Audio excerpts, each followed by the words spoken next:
क्या आप जानना चाहते हैं कि कारगिल की जंग क्यों हुई और कैसे हुई थी और इसके पीछे किसका हाथ था? पाकिस्तानी फौज ने भारत के कितने जहाज मार गिराए थे और फिर ये लड़ाई कितने दिनों तक जारी रही थी? और जनरल परवेज़ मुशर्रफ ने क्या सोचकर ये ऑपरेशन शुरू किया था, ये सब आपको हम आज की इस वीडियो में बताएंगे। खबरदान की इस वीडियो में खुशामदीद और मैं हूँ आपका मेज़बान एहसान इकबाल। आप लोगों से गुजारिश है कि सबसे पहले हमारे इस चैनल को सब्सक्राइब कर दें और साथ लगे बेल आइकन के निशान को दबा दें ताकि हमारी वीडियोस सबसे पहले आपको मिल सकें। तो नाजरीन, कारगिल जंग कंट्रोल लाइन पर होने वाली एक महदूद जंग थी जो पाकिस्तान और हिंदुस्तान के दरमियान 1999 में लड़ी गई। कारगिल भारत के रियासत जम्मू कश्मीर के खित्ता लद्दाख में एक ज़िला है। कारगिल ज़िला 1979 में लद्दाख से अलग होकर एक नया ज़िला बना। भारत की आज़ादी से पहले लद्दाख बल्तिस्तान रियासत जम्मू कश्मीर का हिस्सा था। कारगिल मगरब में गिलगित बल्तिस्तान, जनूब में कश्मीर और मशरिक में ज़िला लिया से घिरा हुआ है। 1947 में भारत के आज़ाद होने के बाद भारत पाकिस्तान के दरमियान मसला कश्मीर पर 1948 में जंग छिड़ गई और खित्ता लद्दाख के कुछ हिस्से पर पाकिस्तान का कब्जा हुआ। 1971 में जब भारत पाकिस्तान की जंग कारगिल में लड़ी गई, 1999 में जबकि दोनों मुल्कों के पास जौहरी हथियार मौजूद थे, फिर से कारगिल में जंग लड़ी गई। 2011 की राय शुमारी के हिसाब से कारगिल रियासत के 22 ज़िलों में सबसे कम आबादी वाला ज़िला है। इस जंग में वाज़े कामयाबी किसी मुल्क को ना मिल सकी, लेकिन पाकिस्तानी फौज ने भारत के 3 लड़ाका जहाज मार गिराए और इसके अलावा भारतीय फौज कारगिल सेक्टर में तवाज़ुन खो बैठी और 700 से ज़ायद फौजी हलाक कर दिए। इस जंग में भारत को बड़ा झटका लगा, लेकिन बाद में दोनों फ्रीकैन ने जंगबंदी का ऐलान किया। पाकिस्तानी फौज और कश्मीरी बागियों ने भारत और पाकिस्तान के दरमियान लाइन ऑफ कंट्रोल को पार करके भारत की ज़मीन पर कब्जा करने की कोशिश की। पाकिस्तान ने दावा किया कि तमाम कश्मीरी अस्करियत पसंद लड़ रहे हैं, लेकिन जंग में बरामद करदा दस्तावेज़ात और पाकिस्तानी रहनुमाओं के बयानात से साबित हुआ कि पाकिस्तान की फ़ौज इस जंग में बराह रास्त मुलव्विस थी। भारतीय फ़ौज और एयरफोर्स ने पाकिस्तानी कब्जा शुदा इलाकों पर हमला किया और आहिस्ता आहिस्ता पाकिस्तान को बैनुल अक़वामी ताउन के साथ सरहद पार वापस जाने पर मजबूर किया।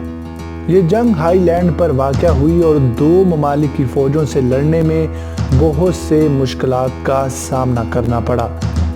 जौहरी बम बनाने के बाद ये भारत और पाकिस्तान के दरमियान पहली मुसल्लह जिद्दोजहद थी। अब बात करते हैं कि इस जंग से किसका कितना नुकसान हुआ।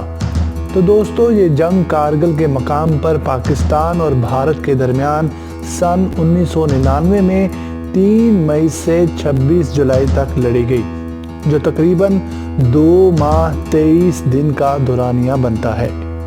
कायदीन की अगर बात की जाए तो इस जंग को पाकिस्तान की तरफ से जनरल परवेज़ मुशर्रफ जबकि भारत की तरफ से प्रकाश मलिक लीड कर रहे थे। अगर बात की जाए नुकसान की तो दोनों तरफ से जाँ बहक और शहीद होने वालों की तादाद तकरीबन 2000 के करीब थी, जबकि ज़ख्मियों की तादाद तकरीबन 1100 के करीब बताई जाती है।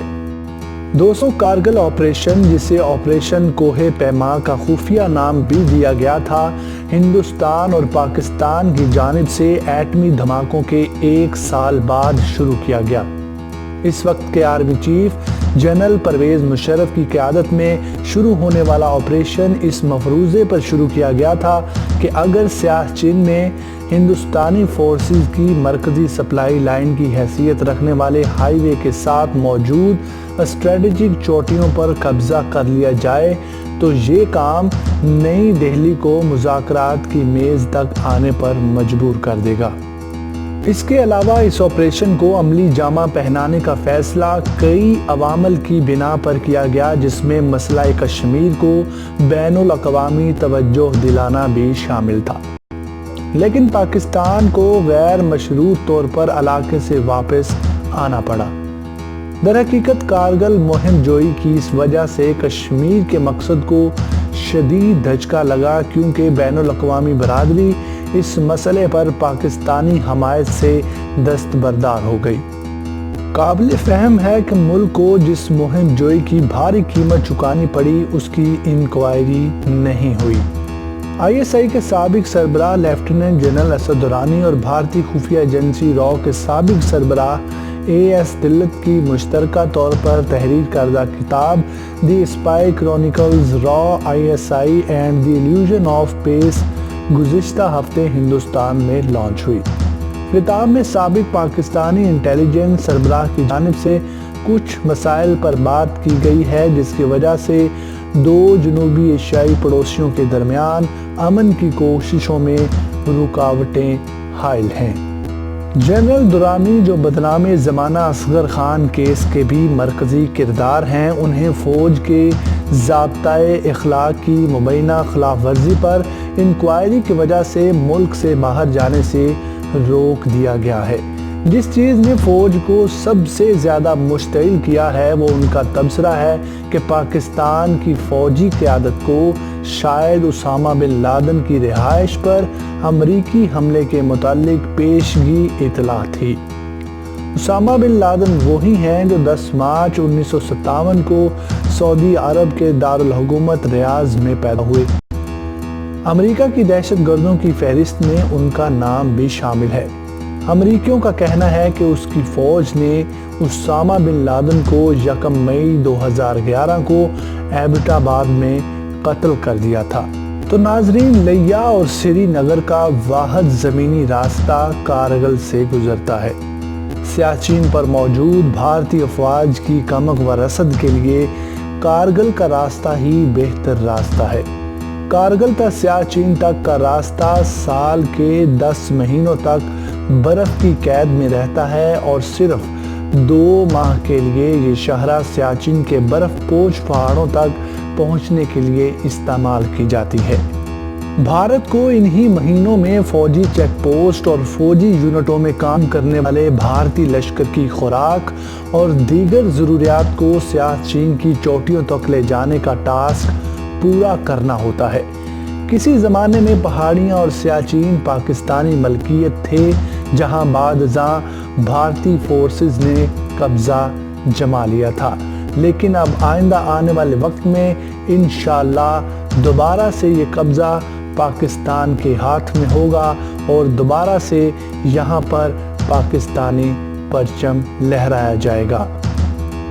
ناظرین، ہمیں امید ہے کہ آپ کو ہماری یہ ویڈیو ضرور پسند آئی ہوگی۔